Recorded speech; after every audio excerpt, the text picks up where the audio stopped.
Welcome to the Cinematologists Podcast.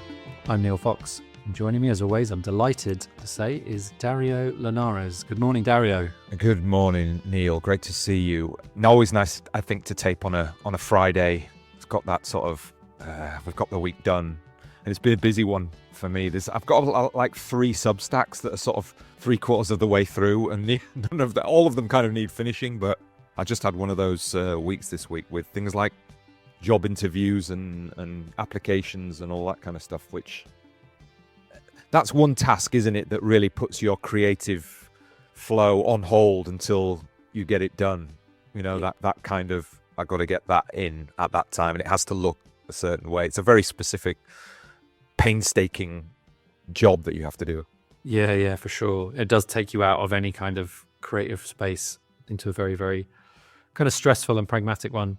So are you spending the weekend finishing off some of those Substacks? Yeah, well, actually, it's interesting because I've done a little bit of an extra piece to accompany the Chantal Ackerman stuff. And for our Patreons, we're going to tape an episode on Le Rendezvous d'Anna, which Neil has now seen as well. And it's an interesting film because I really like it. And it's the follow-up to Jeanne Dielman, the one she made afterwards. So I think there's a lot of things going on in terms of her reflecting on Jeanne Dielman or reacting to it in that sense. But I've got a piece that is kind of a little bit of a in-the-moment reflection on seeing Jeanne Dielman for the first time, I think, in the auditorium. And it's kind of like, it's part of this sort of cinema body, cinema mind bit. So I'm going to add it to some of the things we were talking about in terms of the film itself. But that idea of sort of mindfully watching and experiencing time in time while you're watching a film, it's kind of written a bit like that. So that I have to finish, and I'm still wanting to finish this one that's about the performance versus performativity in these female roles that have been coming out recently, like Baby Girl and The Substance and stuff like that, which is still sitting there waiting to be finished. Cool. Well, I'm excited to read both of those. Cool. What about you? I'm finishing off a good piece of work, but it's not a creative, personal piece of work. So that's kind of just going through paperwork now. Okay. But so I'm doing that today. But then the weekend looks pretty nice. We've got some nice family stuff, seeing some nice people. Hopefully, just going to chill out and maybe watch some more stuff. I watched Back in Action last night. All right. The Jamie Foxx, Cameron Diaz Netflix. No, I know what you mean. Yeah. Is it terrible? It's not terrible, no. Okay. It's absolutely Ronseal, which was fine. You know, it was like, it's enjoyable, you know, and it was nice to see Cameron Diaz back. You know, she's had a hard time. Yeah. But it's not a problem though, Neil, like especially with what we're talking about today and going back in terms of the filmography of a particular figure who has been not on the periphery, has always been working, but maybe, again, we can talk about this, is somebody who maybe if you go back and there's other sort of sliding doors moment, could have been a big star. You know, we're talking about Mario van Peebles, who wonderfully I talked to at the BFI as he's part of this Black Rodeo season. But yeah, it was interesting because being in his presence and stuff, and sort of you could sort of feel the charisma and what have you. But it's interesting thinking about how someone like that is positioned in Hollywood, or has been throughout their career.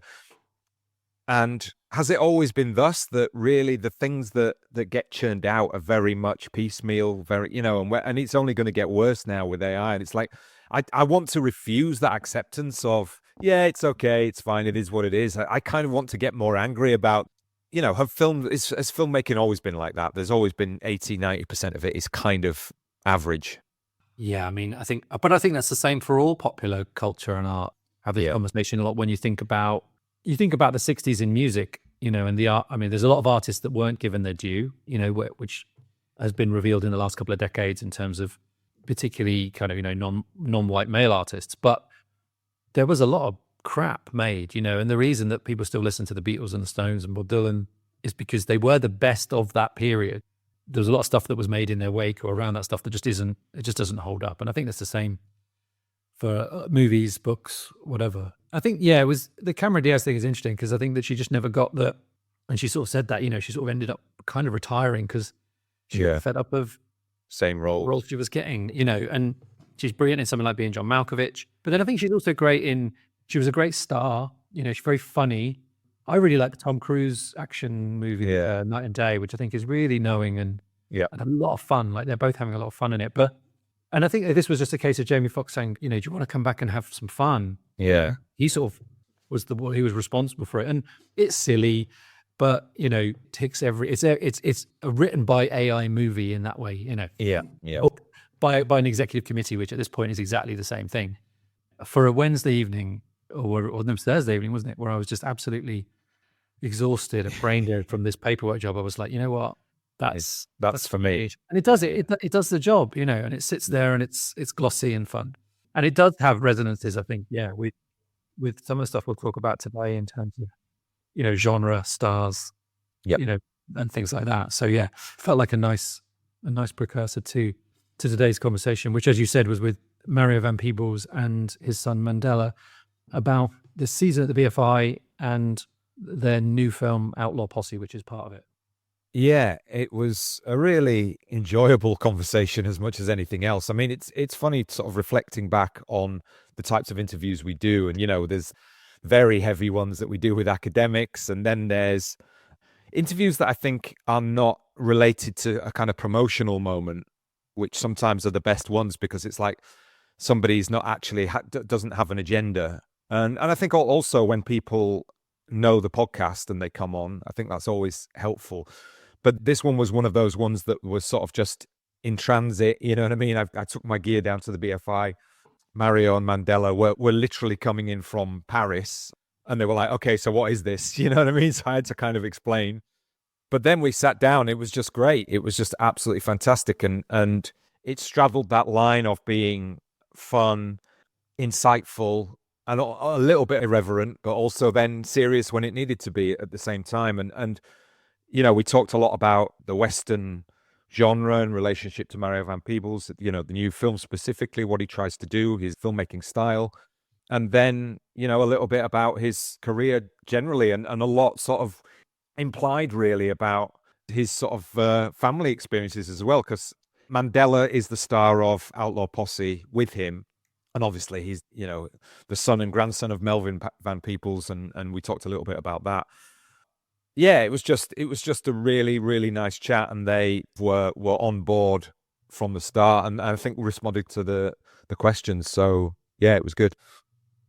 Yeah, it's a fun chat, which we'll talk more about in a bit. But before we go to that, wanted to say hello to our new Patreon subscriber, Lee Ferdinand, who has literally in the last day signed up for membership. So welcome, Lee, and good timing because as Dario mentioned earlier, we're going to be taping a bonus on Le Rendezvous Meetings with Anna. Is that staying in now?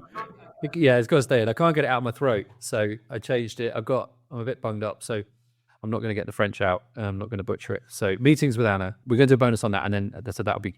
So hopefully, Lee, you'll enjoy that, and as will everyone else on the Patreon. And if you are interested, then head over to patreon.com/cinematologists to sign up. And there's a recent newsletter and an earlier bonus as well.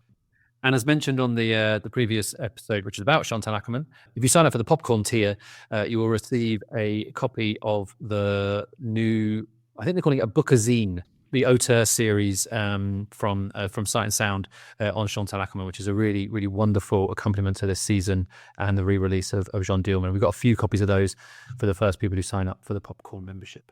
Lovely. So let's get into the interview. Just to say very quickly, thanks so much to Richard in the BFI press office for setting this up. Let's get into it. This is me talking to Mario and Mandela van Peebles.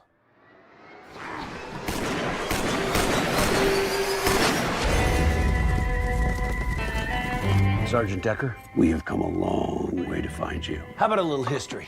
Partway through the Civil War, some of the South began hoarding gold. The rumors about the gold is true. Some years later, I was sent on a mission to retrieve it with your father, and then he disappeared. I don't even know if my father's alive or dead. We weren't exactly on the best of terms. Your daddy was spotted in a border town near Mexico. He's putting together a team to go after my gold. So I'm guessing you're Mary. Mary's stagecoach, Mary's rules. You find your daddy, and you get your wife back. No!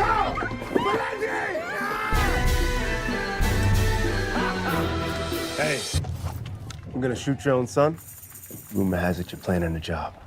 I need in. You ever hear Butch Cassidy and the Sundance Kid? You talking about the white boy bank robbers? Ladies and gentlemen, raise your hands slow. Butch and Sundance had 2 Negroes working with them, including a big white fella. White and black, in cahoots with each other. Whatever you two geniuses are scheming up, count me in.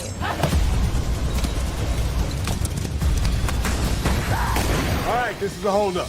G, is that you, boy? Ain't he got a sense of humor, though?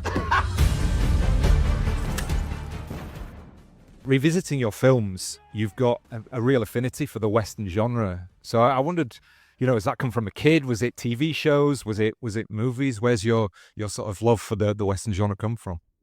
Well, from what I know, again, and the younger I get, the less I know sometimes. They go, well, I wonder if that's what it is. America made more Westerns than any other genre of film. Yeah. But in the early Westerns, typically folks of color were pretty marginalized. So if you were Asian, you were the houseboy Hop Sing. If you were Mexican, you were the oily bandit that didn't need no stinking bachas. If you were black, you were scared and shuffling. If you were a woman, you were pale and frail and needed rescuing. And they said the only good engine was a dead engine. And so if you weren't white and male, and as the way Hollywood depicted them, say in the 50s, 60s, then you were sort of shit out of luck. And when the first movie that I sort of broke in as an actor with was a film called Heartbreak Ridge, which was directed and starring Clint Eastwood. Indeed. And Clint knew the real history of the West. That was almost one of 3 cowboys, one of 4 cowboys was black. And that's why he had Morgan Freeman in Unforgiven. And so I got really interested in that. The first 44 settlers of Los Angeles, 26 were black folks, but you wouldn't see that in the Westerns, So, and Hollywood at that point would put the dominant culture in a dominant way, no matter with the subject. So karate is a martial art invented by Japanese, let's say, but the Karate Kid doesn't get to be Asian. No. Heavyweights look like Ali and Tyson and Jack Johnson, but Hollywood makes them look like Rocky. Dances with Wolves won't star a Native American. We tend to become exotic background. Now, in my family, we have everything. We got white, we got black, we got brown, we got gay. I got an aunt who's a trumper. I mean, I got love with big arms. And so when I paint with all the colors. And that's really what the West looked like. Yeah. The Chinese built the railroad. The Native Americans gave and taught us everything. The black folks didn't get to ride in covered wagons. Sometimes we walked across the West. So all of us were there, and I just thought, let's see a history which doesn't marginalize anybody and make a hit film that does it. And I fell in love with doing Westerns. From Woody Strode, who's on the rodeo poster, to Fred Williamson, to of course Poitier, Sure. All those were inspirations for me to do Posse. Not to mention Granddad's film, my dad's film, Melvin Van Peebles' Sweetback, where if in a way, if it had been in the late 1800s, early 1900s, would have been an absolute Western. And then this guy here, Mandela, can ride his ass off. He's always joked about being Rancho Mandela and knowing how to ride. He's always had an affinity for it. So I kind of feel maybe in a past life. What do you think? Yeah, no, there's definitely something to it. I feel like we fit in there. Yeah. Kind of makes sense. Yeah. And when I'm watching both the Posse films, you have very specific ways of articulating that, which are, really interesting at the beginning in terms of the prologues and the epilogues. So you're kind of giving a history lesson in some sense as well. But then there's moments in the films that are part of the narrative and part of characterizations where you're giving teachable moments, but it's not didactic. So I was just wondering, how do you sort of think about that as a writer and as a director, keeping it like, I want to get this in there, but I don't want to sort of be preachy to the audience in that sense. Well, I want to have fun. Yeah. At the end of the day, a Western, there's good guys, there's bad guys, there's shades of gray, and especially for Outlaw Posse, although Posse and Outlaw Posse are not per se a sequel, they're not directly related. the character I play has grown up a little bit. Yeah. If a guy hasn't changed, if he's the same as he was at 30 as he is at 60, he hasn't grown much. And I like to think that as a human being, I keep evolving and growing. When I did Posse, I didn't have kids, but I had my dad. And when I did Outlaw Posse, I didn't have my dad, but I had my son, Sure. Mandela, and my other kids. So what I felt with Outlaw Posse was the character's gotten beat up a little bit by life. He's gotten humbled. He's learned to, get the joke of life. There's moments like, for example, when we get involved in a bank robbery that goes sideways and we have to escape across the plains. We narrowly escape and we get to a cabin in the middle of nowhere that sells dry goods. We go inside and there's this old guy played by Edward James Olmos. And we want to buy ammunition. And I don't know it, but my son, Mandela, at this point, is not someone that I can fully trust. But there's stuff going on there. There's father-son dynamics there's going on. Father-son stuff going on, which he can speak to later. So we go in and we're trying to buy ammunition, and Edward's character, Ozzy, says, well, I can't sell ammo. The originals won't let me sell ammo. The originals. And then one of our posse runs in and says, hey, man, someone took the horses. Now, we're in the middle of nowhere. We tied the horses upside to get water and, to get a break. And we go outside and the horses are clean gone. And Edward starts laughing. And he says, oh, yeah, I could have told you the originals will liberate your horses. We go, what the hell you mean? Liberate? Our horses are gone. We're in the middle of nowhere. He goes, yeah. Before you get upset, though, you have to understand the originals. He calls them, the Native Americans, the originals. He says the originals don't believe that human beings have the right to own any of God's creatures. And then he says, and before y'all get too upset, keep in mind, because we're a mixed group, we're white and black together. He said, these originals are the same originals that set my wife free. She was born enslaved. So for a mixed group of people to have that teachable moment of, oh, wow, how are we getting along with other God's creatures? How are we doing? And the way the Native Americans did it, they didn't castrate the horses. They didn't do. So, the colonizer has this whole sort of other bully mentality that he exerts on the planet, on people of different colors, on women.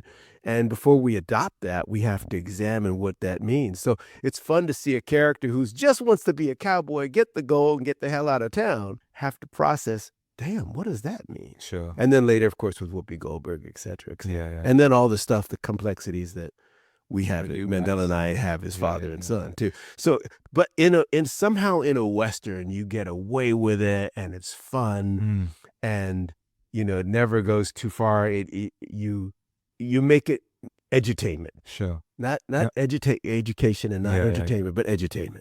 One of the interesting things, again, for me, in terms of that context of looking back at the history, was that between the two films was the difference between where you had in the first film, it was the history of the black towns, which were black administered and ran, and how they were basically taken apart, whether it's by the KKK or white supremacist groups or the government exploitation. And then in the second film, you've got Little Heaven, and there's very much a kind of like social element going on here about how we can all contribute to the commonwealth, let's say, community of this group.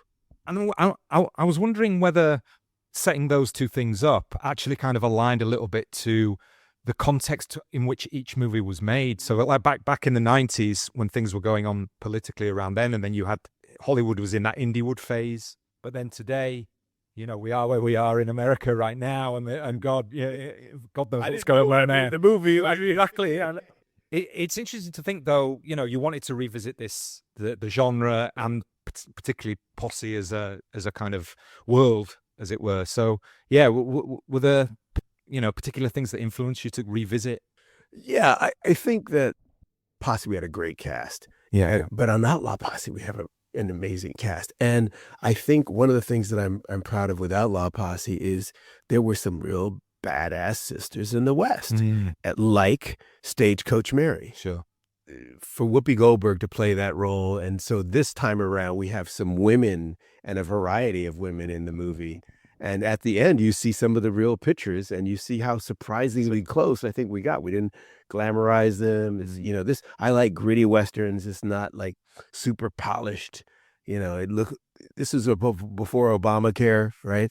So people had stuff going on. There's no pulling of the punches. That's for sure. The violence and yeah. If you died, they took your boots and your gun belt. Recycle, waste not, want not, right? Yeah.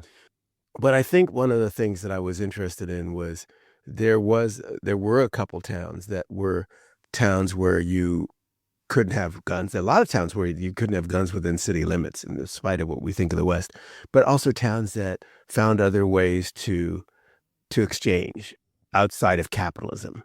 And this particular town you're referring to, Little Heaven, is a barter town. And one of the mayor, who's played by Cedric the Entertainer, says, we found that in a money-based society, we tend to honor the rich. In fact, the rich can buy a president. Yeah. And in an honor-based society where you're trading, I may give you apples now and you'll give me something later, you honor the honorable. And you're forced to interact and exchange. And if you are trustworthy, you get that reputation and people want to deal with you.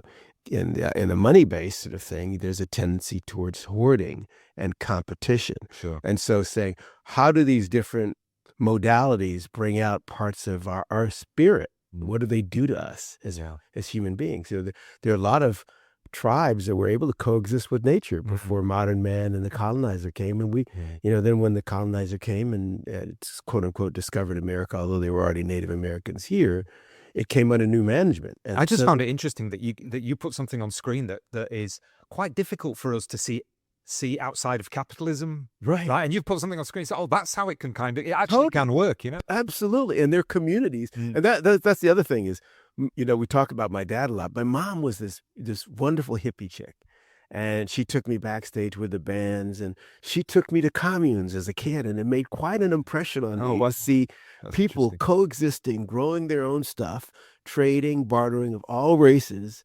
This is late 60s, early 70s, and going, wow, there can be a whole nother way of doing it. And I think some of us are finding that sustainability has to exist also to some degree. If it's capitalism, then we could call it conscious capitalism. But that there are other ways where we can make it work out. Yeah. And so that was the fun of Little Heaven. Oh, it's interesting. It's interesting. I wanted to ask Mandela, actually, in terms of the character that you're playing, which is obviously your son. You're the son in real life and on screen. But where did the first posse fit in your, let's say, education when you were growing up, maybe about your dad's work, because he's done so much stuff? Was that a kind of film that you thought to yourself, that's interesting, and that particular kind of spin on the anti-hero, the Western gunslinger, was an interesting character to then embody yourself? Yeah, no, definitely. Growing up, like he said, I've always loved horses, and knowing he did his own stunts on that really kind of made me want to be a part of Outlaw Posse. Not only that, but the story as well, being able to leave messages behind in a way that doesn't feel preachy. Or you even did it with New Jack City, with the courtroom scene with Nino. And there's no poppy fields in South Central or in New York. So he has this talent of kind of sneaking in real messages that are could be from the 90s, but they're still relevant today, which I think is awesome. And I think being a part of one of those with Outlaw Posse, with, like you said, all the new things we've added with the Stagecoach Mary and all these new characters, I think it's been a lot of fun to do, and also a lot of fun to work on and promote with you. Yeah. And how's the director actor dynamics? Does that sort of, are there parallels with the father son dynamics, or is it very professional going on here? Oh, well, that's the best part. We've worked together a couple times. We don't always get to play, right? Father and son. If we do act together, maybe he's behind the camera and I'm in front.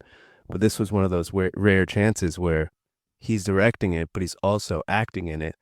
And he's playing my dad, I'm playing his son. So the parallels are pretty spot on. In real life, he's a director and I'm the son and he's the dad, and it all works out. And maybe the environment we put ourselves in is, more made up in our head, but you can always draw from real emotions and real places. And I think that definitely made filming a kind of cathartic experience. It's a lot of fun. So you said how we didn't have to fake the love.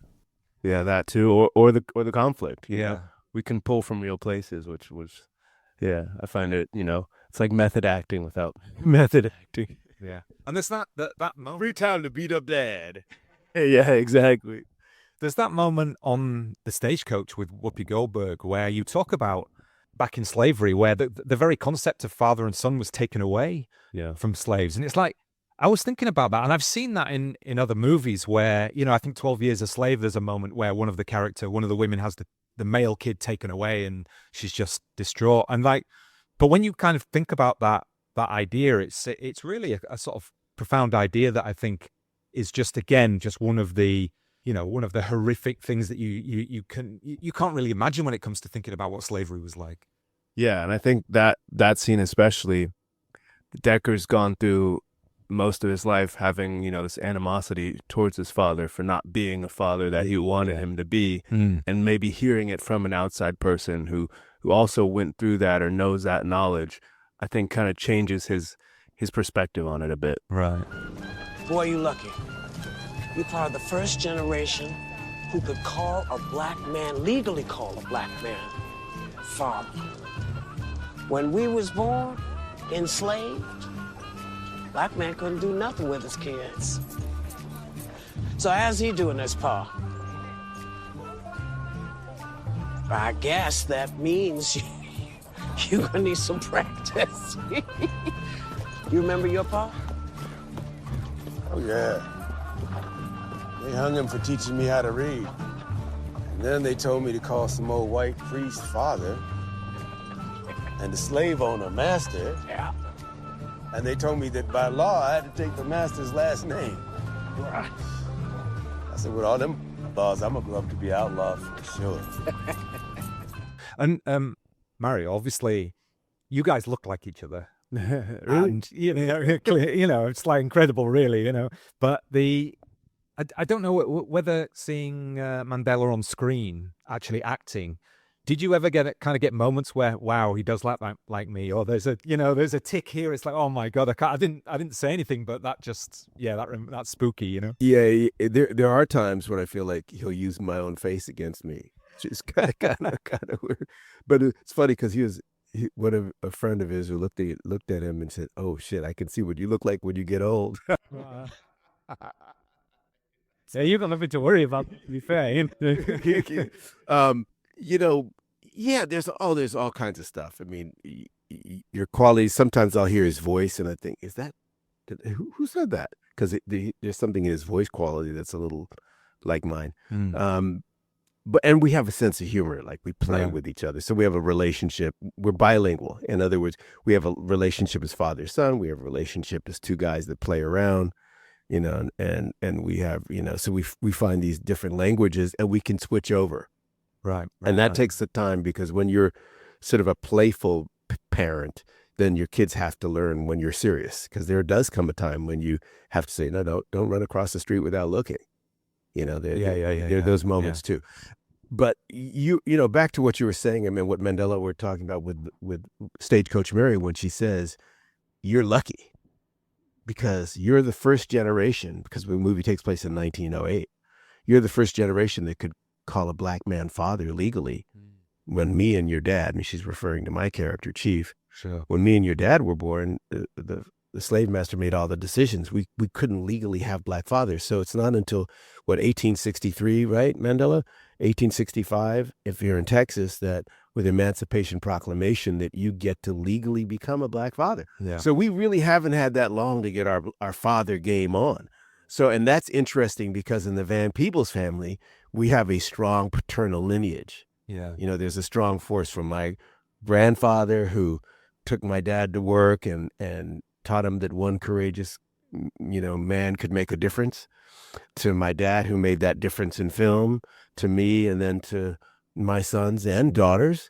But we have a strong, and that's rare that especially in the black community, because we did have it sort of stopped, artificially stopped.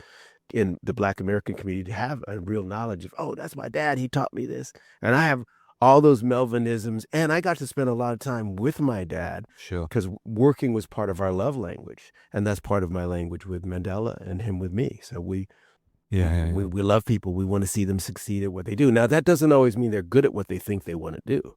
You know, so, my mother would love to act. I would never hire my mother because she's terrible. But it's just, we don't conflate people we love with people who are being good at what they love. Mandela just happens to be pretty damn good at it and great to work with. So I'll be like, oh, if there's a place for him to jump in on something, I'll try to come over here. Sometimes we can, sometimes we can't. And in a couple cases, he's auditioned and not even used his last name because he's like, I don't want that to become a thing. Oh, that's interesting. Yeah. Yeah. I definitely want to sort of talk more about your dad later on, but just still on the films, and particularly, I read when you were writing and making Posse, and the lead character of Jesse, he embodies the tropes we might recognize from the Western anti-hero, which is great, but you complicate that obviously with him being a black character. But I read about the test screenings. That was really interesting, where white prevailing wisdom would be that a black lead character wouldn't be identifiable with white audiences, right. But you read that wasn't actually, or that wasn't the case when they went to test screenings. Well, here's the thing. This was a trip because it actually evolved during the course of Posse. It was live. Oh, interesting. So when I made New Jack City, most black actors, if they were in an action movie, played the police commissioner, and they would say, do it by the book, I'll have your ass. Stuff, lines like that. Or they'd play the funny best friend. Yeah. With Clint Eastwood, I was like the funny sidekick guy.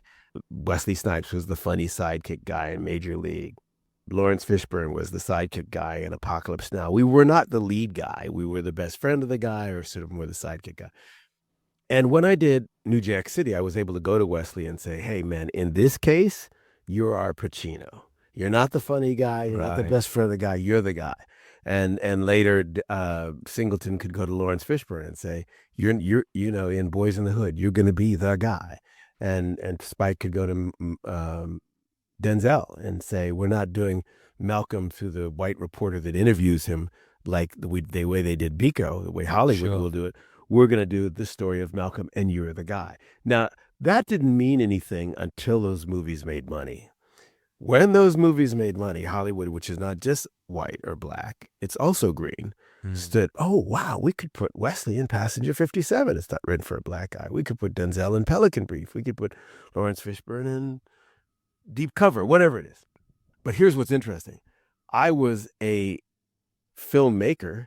So in a sense, I was a part of changing the game cinematically as a filmmaker, but I was also an actor. I also acted in New Jack City. And I was a part of receiving the benefits of that change. So if they didn't get Denzel or Wesley was too busy, they think, well, what about Mario? He acted. So suddenly I was a part. Usually when you're part of making a change, you don't get you don't get to benefit from it. Sure. And I was in this interesting spot because the chair I sat in, if you think of Hollywood as musical chairs, when the music stopped, the chair I sat in said director Mario Van Peebles, but it also said actor. And so suddenly on the next one, they're like, well, why don't you star in it? And that was Posse. Yeah. So I was able to get back in the chair as director, actor. Now, when I said I want to do a Western, they're like, whoa, dude, why don't you do New Jack City Part 2? I was like, no, I want to do a Western. People don't know that history. And they said, why you want to make Old Jack City or Boys in the Saddle? And so when I did it, what happened was white audiences initially, when they responded to the cue, liked the Obobo character played by Tiny Lister, who was the big illiterate guy who said, I know the psychic harmless. I would say, man, are you claustrophobic? No, man, I just don't like tight spaces. Sure. Do you know what I mean? So they liked that character. But as the movie went to video and more white audiences saw it, they started to fall in love with the character I played, Jesse Lee. And they just saw him as sepia Clint Eastwood. They were like, just the way I looked at Superman, or little white kids might look at Black Panther. Sure. I didn't see color. I saw good. I saw evil. I saw heroic. I saw qualities that I wanted to root for. Right. And I didn't see color. I was just blinded by it, and probably because my family's mixed. And I think that's a blessing, because you got to love everybody in my family or you're in trouble, So I can't hate on anybody. So I think that part of what happened, but the cue changed. So after Posse, I started getting offers like Full Eclipse, and the leading lady was Patsy Kensit, who's blonde as you can get. Mhm. Do you know what I mean? And suddenly they like putting me with a white leading lady or a brown leading lady or a black, and it was a beautiful thing. I was like, okay, that's great. So let's just open it up and see human beings and paint with all the colors. But that was a very different experience, it seems. Your story career of your dad is really interesting from as one of the OGs of blaxploitation, let's say, right? But he had a very different experience when after King Sweetback's Baadass song, which is just this seminal piece of work now when you look back in retrospect. But that had a profound effect on the industry, but one that wasn't particularly good for him, really, in the aftermath of the film. Correct. And in fact, Mandela and I just acted in a play together that we did. Oh, right. Called MVP, where I was my dad, my last collaboration with my dad, where he wrote the music, and I took all his music, took my favorite bits of his music, and I wrote this narrative with some of the great life lessons that Melvin van Peebles brought to me and to his grandkids. And we talk about the fact that when Melvin made the top grossing independent hit of all time with Sweetback's Baadass song, it outgrossed Love Story. It outgrossed every flick. And yet in Raging Bulls and Easy Riders, the wonderful book about independent film, they don't even mention my dad. No. Ryan Seacrest, who's a lovely guy, has a star on Hollywood Boulevard. Melvin van Peebles, who changed Hollywood, does not. Something about the industry. So you can see what the dominant culture, they'll write that history and they'll write your ass right out of it. Yeah. And so what happened was when Melvin made Sweetback and it makes a hit, usually you'd get more offers. But with my dad, they were like, well, no, much more like Muhammad Ali. When Muhammad Ali said, I am not going to the Vietnam War, I'm not going to go kill some yellow man a zillion miles away who doesn't repress me, who's not stopping me from voting, who's not redlining me, who's not keeping me from jobs. My enemy is not some guy in Vietnam. My enemy is right here at home. So I'm not going to go fight over there. I'm not scared to fight, but that's all. So he embarrassed the U.S. government. And what did they do? They blackballed him. They took away his belt. They took away his best boxing years. And what did they do to Melvin van Peebles? He embarrassed Hollywood. He made a hit film without their resources, without their permission, without their marketing team, without their say-so.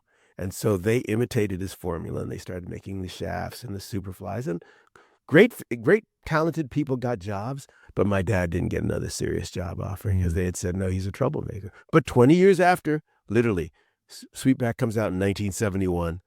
New Jack City comes out in 1991. I get to do my film. That cycle of films that came out you're talking about, which, New Jack City was the first one. Then you've got Spike Lee, and you've got Menace to Society and Boys in the Hood and everything like that.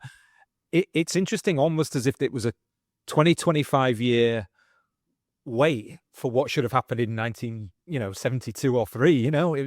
It's crazy. Funny. Well, what happens, I think, in something that Dad and I talked about was it takes a generation that doesn't know better to get inspired. So there's something about that 20-year lapse, because the people right after that generation go, oh no, that's not for us. So 20 years later, kids like Spike Lee and Singleton and the Hudlin brothers and maybe Ava and maybe Tarantino and Mario van Peebles grow up and go, dude, that's what I want to do. I want to make movies. I want to be a filmmaker. And we don't know that dream is not for us. So it's interesting that 20 years after the phenomenon of the Cosby Show, and I'm not talking about the man, I'm not litigating that, but the phenomenon of the show, 20 years after you have the Huxtables as America's funniest show, favorite show. 20 years later, you get white kids in Iowa who've grown up who can now vote for the Obamas, who could see a clean professional family like the Huxtables in the White House. Right? That it takes that lag for us to go, oh, wow, I can conceive of a black hero on the screen. I can conceive of a black shero or a brown shero on the screen, and now I can see it. Would you say that that's why you're more interested maybe in making like these kinetic, popular action type movies rather than, say, something that's more worthy like The Color Purple or 12 Years a Slave? Because you've got that very kinetic style, and which is maybe spaghetti western influence. Partly that. Partly it suits me. Although we did do Roots, I did Roots the reimagining, which is heavier, and I like to think it was about empowerment and not slavery. The episode I did, and when I did it, that's what I took. Partly that. I think partly I'm a big boy at heart. I'm a kid at heart, and I want to have fun. And the other thing is that you have to, it's like figure out what you want to say and then how to hide it. Right. So depending on what constituents you want to reach, I can make a wonderful movie like Aquila and the Bee about, the young lady who learns to spell, and wonderful, but not a lot of folks are going to see it. I can make a great documentary about something, but then I'm preaching to the choir. But if I want to reach the people, like something my dad said, he wanted to write. But when he went to the movies, he realized we weren't reading books. We were watching movies. Yeah. So if you want to reach the people, the great unwashed, the lumpen proletariat, go where they are. They're eating popcorn, and maybe now they're watching, a series. That'll continue as griots, as storytellers, until AI cooks our goose. I like to be where the folks are going. Sure. And then go, okay, now what are they watching, and how in that can I give them a little nutritional value? Right. What's your take on that, Mandela, in terms of your filmmaking or film watching preferences? Well, when apartheid fell, Miami Vice was the most viewed show in South Africa. There's a lot of parallels like that. Yeah, they're interesting. What we see, we emulate in real life. I think it's cool. I think it gives a different level of depth to what we do for a living. Not only is it fun, not only is it we get to play make-believe, but we actually get to affect change in the world in a way that doesn't feel like you're a politician or you're a lobbyist or you're doing other things. You can subconsciously plant a seed in the person who will do that in the future. Sure. And they may not even know it. Yeah. So I think that's cool. That's great. And I definitely wanted to ask you a couple of questions about earlier roles. And like you mentioned it before, Heartbreak Ridge, and your role as Stitch Jones, or the Ayatollah of rock and roller, which is one of my favorite nicknames of all time. But how did you get that role? Was that one that was you auditioned for? And what was it like, sort of meeting Clint and learning from him? Mandela, did you ever hear this story before? Maybe you know somebody. You could pull it up.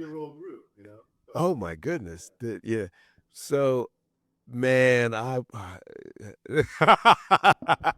that's a great question. Okay, so one, I auditioned. I had to audition for I was doing a lot of crazy, some crappy flicks. I was sleeping on a kitchen floor in Hollywood for 3 months that turned into 3 years. And I was sort of thinking, is this going to work? Because I'd already been to college. I had a BA in economics from Columbia University, Yeah. School. I was like, what am I doing? It's one of those things where like I'm sleeping on the kitchen floor. I felt like my friends were doing startups and passing me by and getting married, and I'm sleeping on the kitchen floor. It's like, wow, this is not, not looking good. Yeah. And I kept auditioning, and my brother, who could be a little bit of a hater, said, look, if anyone can make it, you could make it. Stay with it. And that was great to hear. And I did. And I got this job. I got an audition for Heartbreak Ridge. And I auditioned, and the only problem was the guy had to play the guitar. I don't play the guitar. So I went out. That's not going to stop me, man. I went out and got a guitar. Make it till you make it. I got fingers, and I got time. So I got a used guitar for cheap. And I said, what's the simplest song I can learn that would work? And I learned Prince's Kiss. Okay. Don't have to be beautiful. I won't bore you with it. Right? It's the light out there. So I learned that, and then so I learned that, and lo and behold, I could do the audition, and then I brought my guitar with me, and Clint sort of comes in. He said he's not a super talkative cat, right? And he's almost a little shy. He goes, well, that was good. Yeah, that was good. And he says, you got any you got a thing you want to play me? I said, yes, Mr. Eastwood. So he said, actually, because he just became mayor of Carmel, you could call me your mayoress. So I said, okay, I'll call. So I took out my guitar and I played Prince's song, and then I didn't hear from him. And then lo and behold, I got the role. But I started to realize, and so I started working out. I said, okay, I was working out anyway.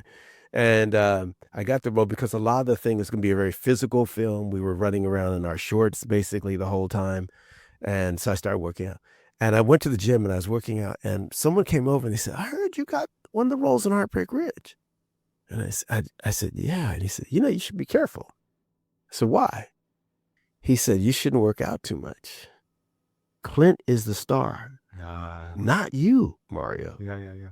Right? Mm-hmm. Now think about it. Look at the other people in the group, the other people in the platoon or the posse, if you will. Yeah. The platoon. There's the little skinny Mexican guy. There's the big muscular guy, the Swede.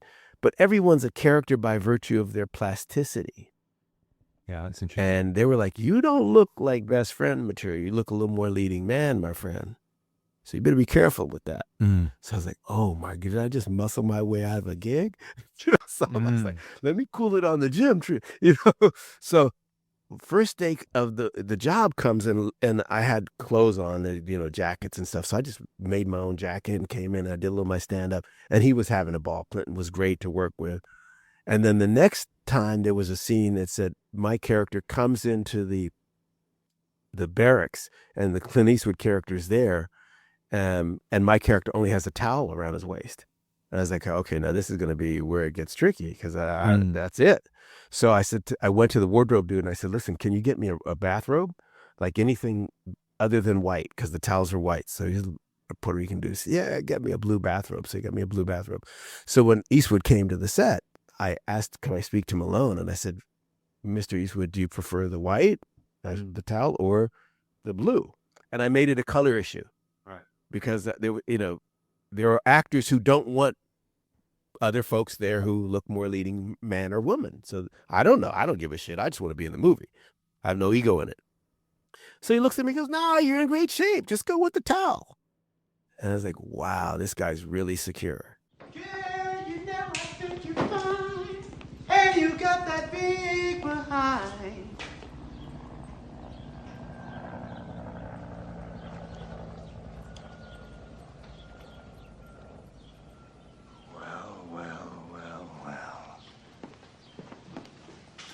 I'm here to tell you all that life as you know it has ended.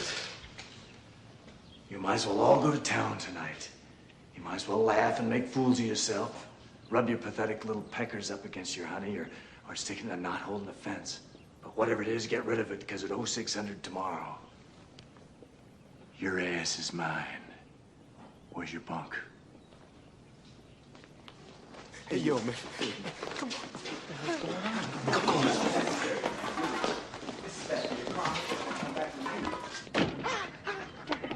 gonna mess up your karma, man. Really, it's gonna haunt you in your next life. I'm telling you, man. Let's have it. Know what you talking about, man? The money for my ticket. No need to use unnecessary violence, man. I'm a Capricorn, man. I'm a peace lover, really. Look, I was just a little down with the money on my luck, you know what I'm saying? Yeah. I got a little money right here, man. Hey, that's all I got, man. And the meal? Meal? Yeah, the meal. All right. That's really all I got, man, right there. And the tip. No, that's really it, man. Really. You owe me. Ah! Oh! Ah! Now, it's my will against yours, and you will lose. So, 0600 tomorrow. That's 6 o'clock in the morning for all you people who don't outlaw. Damn!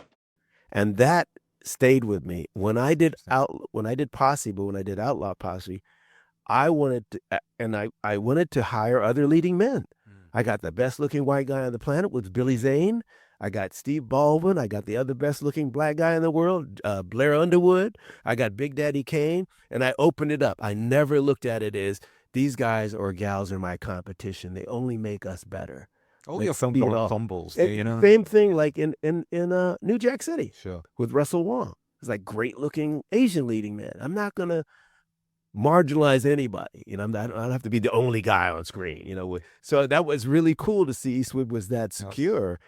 And again, my dad always said, good allies, good friends come in all colors. Just because he don't look like you, just because he don't vote like you, don't mean he can't be a great friend. And Clint Eastwood was a great friend, as was Stephen Cannell again. don't look like me or vote like me, but just really help me out. And I think at the end of the day, it's not lighting or scripts, it's people and people skills. That's a great story. I realize I'm running out of time, but I'm going to fit one more question in now before he kicks me out. But thanks so much for all this time. It's been great.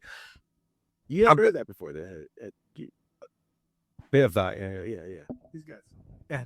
Well, I can imagine that's the career. Yeah. Well, this is the bit where I actually, just to finish, I want to blow some real smoke up your ass, which is So I mean, I think your performance in Ali is a very kind of underrated or just not talked about performance as Malcolm X, and it's kind of low key powerful. I was just watching that scene where man shoots in close up all the time, as you know, and you're in the hotel room with Will Smith as Muhammad Ali, but it's on you. That scene is you wrestling with your relationship with the Nation of Islam, and I just wondered, how do you deal with a role like that? You're opposite Will Smith, Michael Mann. It's Malcolm X. It's just an amazing job, and to say anything on that role. Thank you. That's a really good story. So, my dad, when he went to Paris to try to become a film director because he couldn't get any love in LA, in America. So he went to Paris and he taught himself French and became a journalist. And one of his first interviews was to interview a young revolutionary from America who was Malcolm X. So my father interviewed Malcolm X. When I went to talk to Michael Mann about playing Malcolm X and Ali, Malcolm's daughter came and she wound up working with me to humanize the portrayal of her father. So it wasn't just playing him as icon, because there's something about just playing someone as icon that's actually less empowering, because it makes them seem like they're so ahead of where we are as human beings that we don't have that. So we don't think that we have that. But she said, no, Malcolm had his humor, and he was a loving, playful dad, and he had fears and doubts and frailties, and he was open to changing his mind. And so I think having her there, giving me permission to really make him human was a big one. And then my two daughters were playing Malcolm's daughters. So you had, my dad knew Malcolm, I was working with his daughter, and then my daughters were playing him. So I started to have dreams where I dreamt as Malcolm. And one of my favorite quotes was, I am for whatever and whoever makes this world better. I am for the truth no matter who tells it.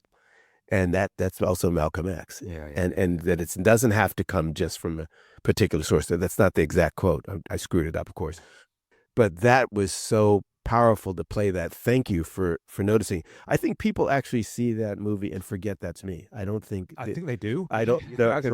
If I look at it, I don't see Mario at all. Yeah. Do you know what I mean? When I heard about those 4 little girls and got bombed at that Birmingham church, the prohibitions of the Honorable Elijah Muhammad prevented me from speaking my thoughts in action. Because Birmingham was part of the civil rights struggle, begging for a place at the white man's table. But dead children are dead children. So the anger I felt I had to contain. I locked it up so tight, my muscles seized. I lost control over the right side of my body. My leg gave out. Right arm gave out. I'm having a stroke, I thought. But I had to hold it in, because all I wanted to do was find something and break it. Break apart, break any part of this system, because you are so provoked in your heart and your spirit as a human being at dead children. And I could do nothing.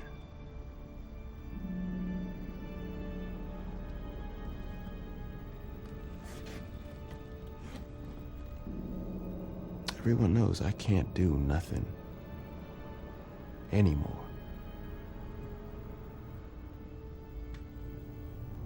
So Elijah Muhammad has suspended me as a minister in the Nation of Islam.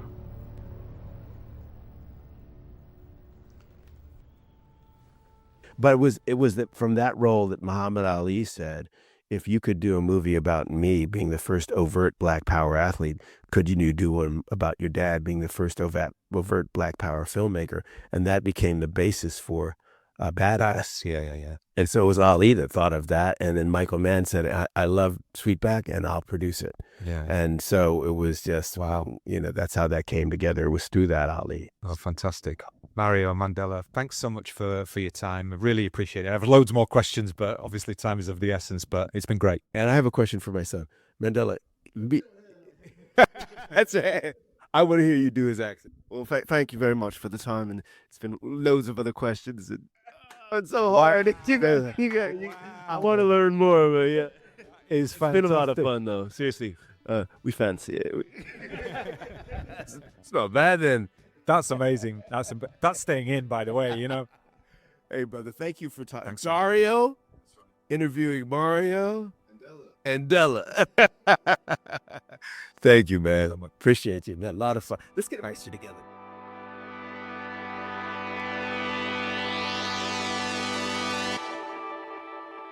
Love that. Hope you guys did as well. Really good fun. I didn't expect to get an impromptu impression of me at the end of it, but yeah, all fantastic stuff. And yeah, Neil, let's talk about it. So I don't know, where do you want to start? Do you want to start with the films or the interview?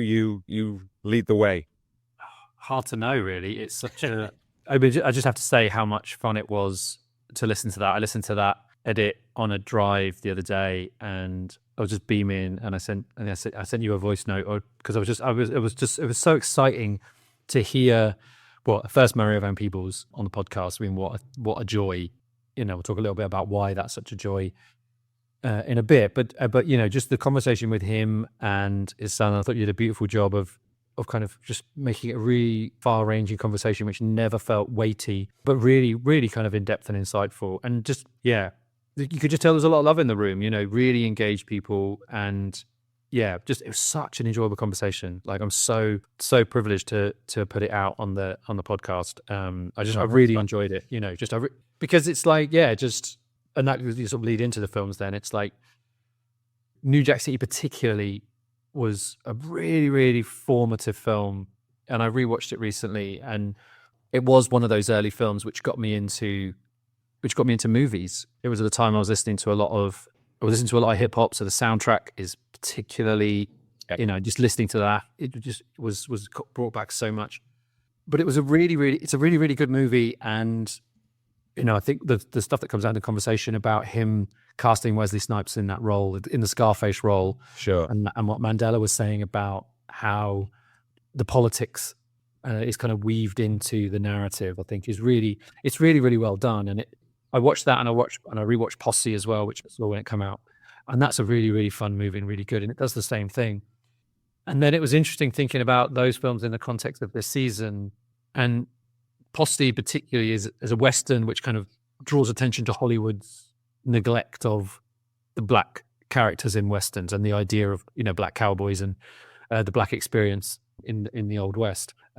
It's kind of like a call to arms. It's kind of like, don't ignore this. It brings together all these stars. It's a really fun movie. It kind of brings a lot of hidden histories to the surface. And then what happens? Nothing really. Nothing on that scale for till Django Unchained, arguably. And then the harder they fall a couple of years ago, which I think is a really great movie. Yeah. And is obviously heavily indebted to Posse. Like, it does the same thing of bringing these characters from real life, like, Stagecoach Mary and in Outlaw Posse, which we'll talk about as well. But these kind of real figures, and saying, actually, this is still an underrepresented history. So it's really nice to see the season, but there was a kind of sense of, this is a really good filmmaker from the early 90s, who has a kind of legacy, family legacy, which you talked about, but he's a very, very different kind of filmmaker to his dad. And is a really, in that era, is making some really interesting and kind of really enjoyable Hollywood product. So it was really, really nice to revisit that stuff. But then to spend time thinking about that legacy, which includes things like Panther and Baadass, and then see, and I don't think this is unique to black filmmakers, but to see so much TV work, and such kind of work that's not up to that accessible scale. Yeah. It was kind of a bit like, we're still here. So to hear him talk, he's very sanguine, very zen, very positive, obviously very aware of kind of historical challenges and, you know, erasures and stuff. But it's very kind of like just happy to be making the work. And it's like, it would be great to see more films from Mario van Peebles that weren't so hard to find, both either historically or now. It's interesting, isn't it? Because like trying to do a little bit of research for the season, you know, I got a very poor copy of Panther, which again is a really interesting film, and I think it shows as well that he is a filmmaker with a style that I think is probably not quite appreciated or seen in terms of it having a rawness to it that is never lost. I mean, even Outlaw Posse, you know, you could sort of go back to New Jack City and sort of say, yeah, I can see there's this. I mean, I use the word kinetic. You know what I mean? It's a very and it seemed even more kinetic, particularly probably because I've just been watching Chantal Akerman for hours and hours on end. You know what I mean? Where you couldn't get two people who were doing, you know, something so completely different with the camera. It's hilarious. Yeah, for sure. Yeah. And I think that sort of unapologetic enjoyment of the aesthetic possibilities of being able to inhabit a world that is fast moving and you know, you can look over here and then you can do that over here and you know, there's a playfulness there and a rawness there, I think, that he clearly kind of hasn't lost. And I appreciate probably why he gets work as a TV director. Yeah. You know what I mean? Because, and you can see in that work as well, there's probably an influence from Clint Eastwood. You know what I mean? Because, I mean, I don't know how he works on set, whether he borrowed, you know, because Eastwood is famously just get it shot and get it Yeah, move on kind of thing, you know? And he mentioned him in terms of, you know, the casting of, say, Morgan Freeman in the Westerns and stuff like that. So I think sometimes that's forgotten as well. So there's such an awareness of that history and his relationship to it, and also a political acumen in terms of what happened to his father. And then even, I mean, I didn't ask him about it, I'd read it before, but he sort of talked about it. He's got a degree in economics, and there's a sort of economic awareness as well in sort of the narratives of his film. But yeah, at the same time, he's not been ground down. There's no sort of victimness to any of the stuff. It's kind of more about how can I bring what I do to the forefront. That's in the personality and in some respects, you know, in many respects in the filmmaking as well. Yeah, and he mentioned John Singleton as well, you know, and it does remind you that, you know, that in the 90s there was one black filmmaker and it was Spike Lee, and that's what Hollywood accepted. Yeah, you know, yeah. And John Singleton had a great start, but then sort of diminishing returns. The Hughes brothers, the same. There was a kind of an expectation they would make the same film over and over again, and when they didn't want to, yeah, they just really, really struggled to make work. But yeah, there is a rawness to it, and Outlaw Posse does have a kind of, it's not a glamorization in the same way that New Jack City is not a glamorization. You know, there is a kind of class and capitalism and economic understanding at the heart of all of it, which is really interesting. When he mentioned that, it's like, yeah, it's not glossing over just the challenges facing the characters and, you know, and their kind of like real life counterparts off screen, but also done with such kind of style and verve. And it was really nice to see Outlaw Posse because, you know, having seen it from the 90s and realized actually this guy knows how to make a movie.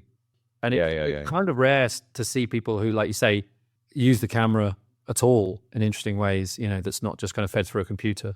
So, and hearing him talk about working with Eastwood and Michael Mann, you can see he's definitely a filmmaker who's picked up a lot from the people that he's worked with.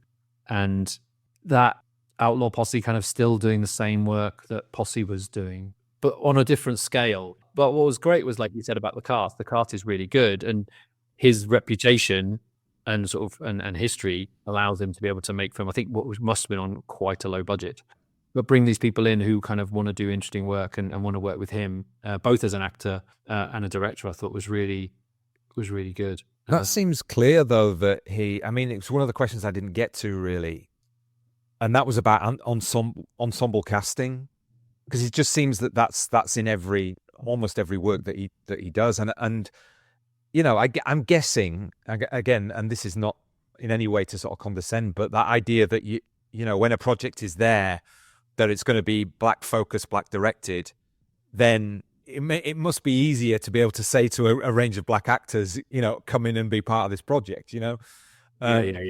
But then you look at the range of people that he's getting in. It's, he was talking about Billy Zane, and there's one of the Baldwin guys, the right wing Baldwin was in it as well.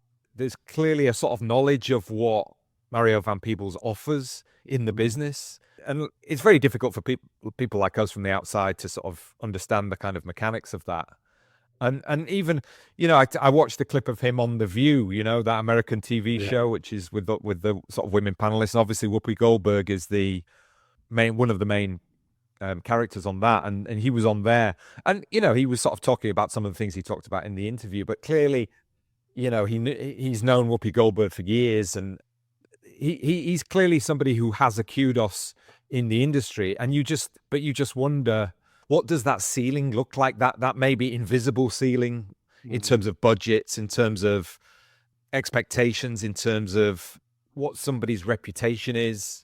Well, you never know what any of those things are. And like you were saying, that when it comes to sort of contemporary Westerns, we've got like The Harder They Fall now. Obviously, Django Unchained is Tarantino directed, so that's something apart, I think, from this. But then Nope has got Jordan Peele's film which is in this series, has got obviously Western overtones and genre, very much an elevated genre movie.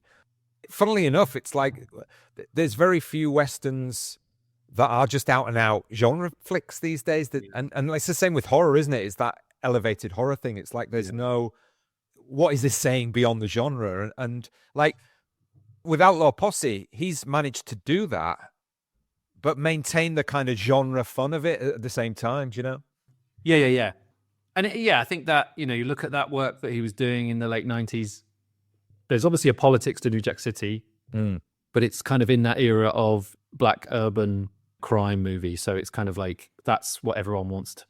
Then politics in Posse, Panther, even Baadass, there are these political, and that's probably what is the undoing in a lot of ways, is that they don't want politics, they want straight genre movies. But the way that he talked about, and Mandela talked as well about, like, entertainment first, but not hollow, not unaware of context, not unaware of the things that have been left out in this genre, particularly historically. And that,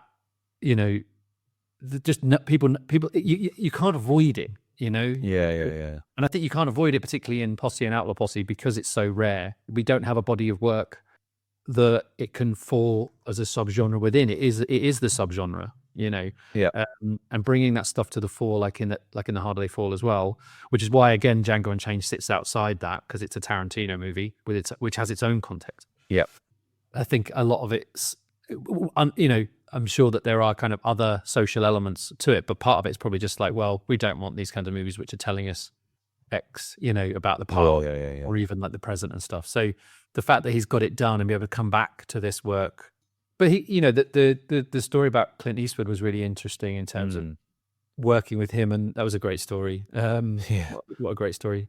But just that, that idea of elevating other people and not kind of pushing people down, and that's what those ensembles are. They're a mix of established black actors, unknown black actors. New Jack City and Posse have, a number of rappers in, Chris Rock, early roles, for a comedian taking on a serious role, and he's really good in New Jack City.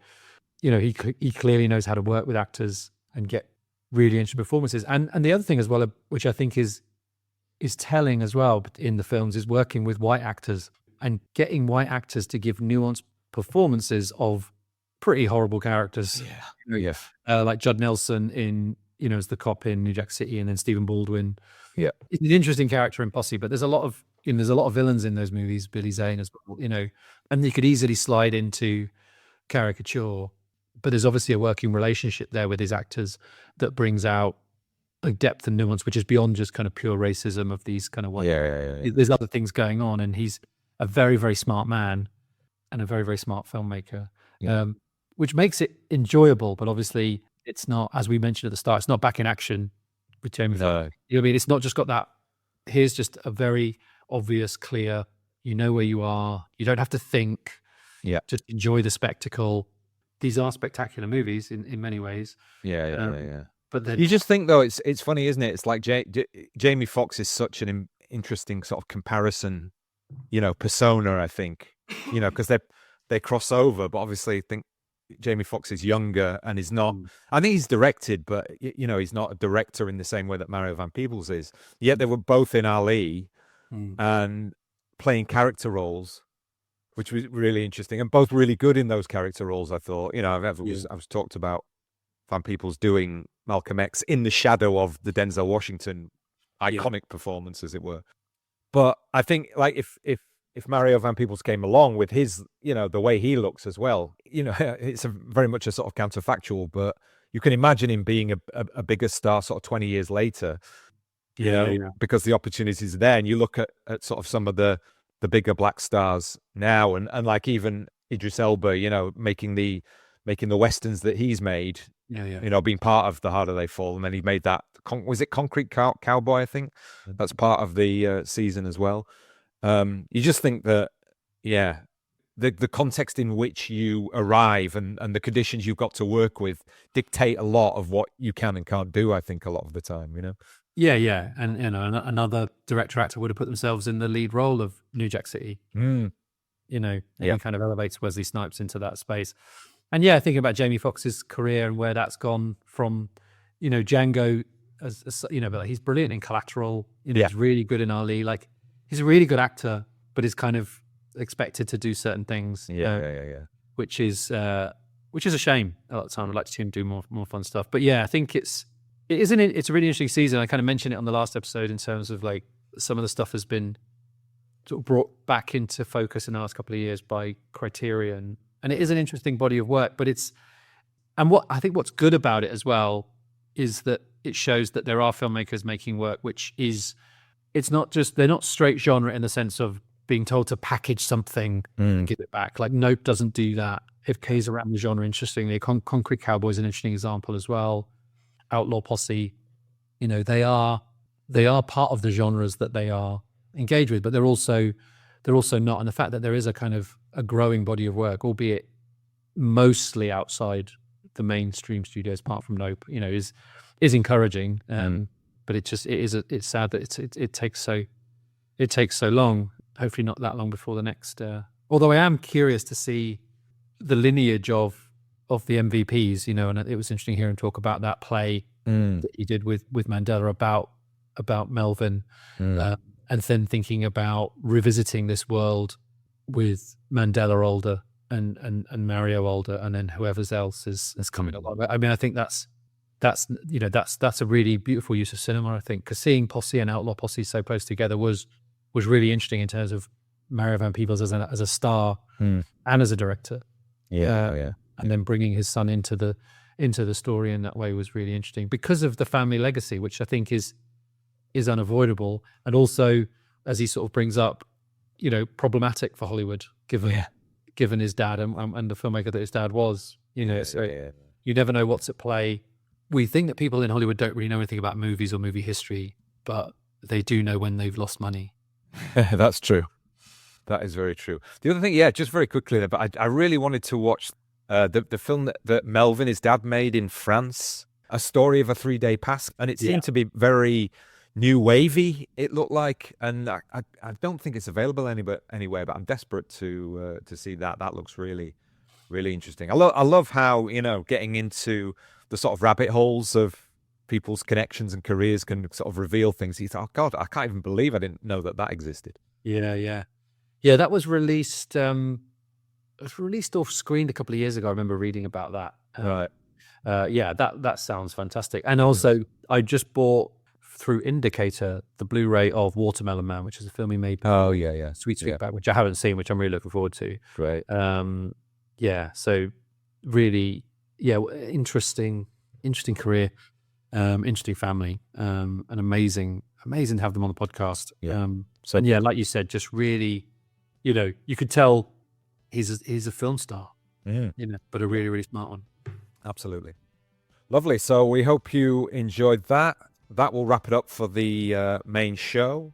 We look forward to coming back very soon with a new episode. In the meantime, we're heading over to the Patreon to record another bonus. So please, if you haven't signed up, consider coming over and joining us there. We're going to do an extra chat about Chantal Akerman, specifically Le Rendezvous d'Anna, which Neil has just watched. And yeah, please come along and join us. It's only £3 a month for the coffee membership. As Neil said before, if you want to join at the popcorn level, which is £6 a month. At the moment, we still have some left. You'll get a Sight and Sound Chantal Akerman bookazine. But that's it. Thanks very much. We will see you next time. This has been the Cinematologists Podcast.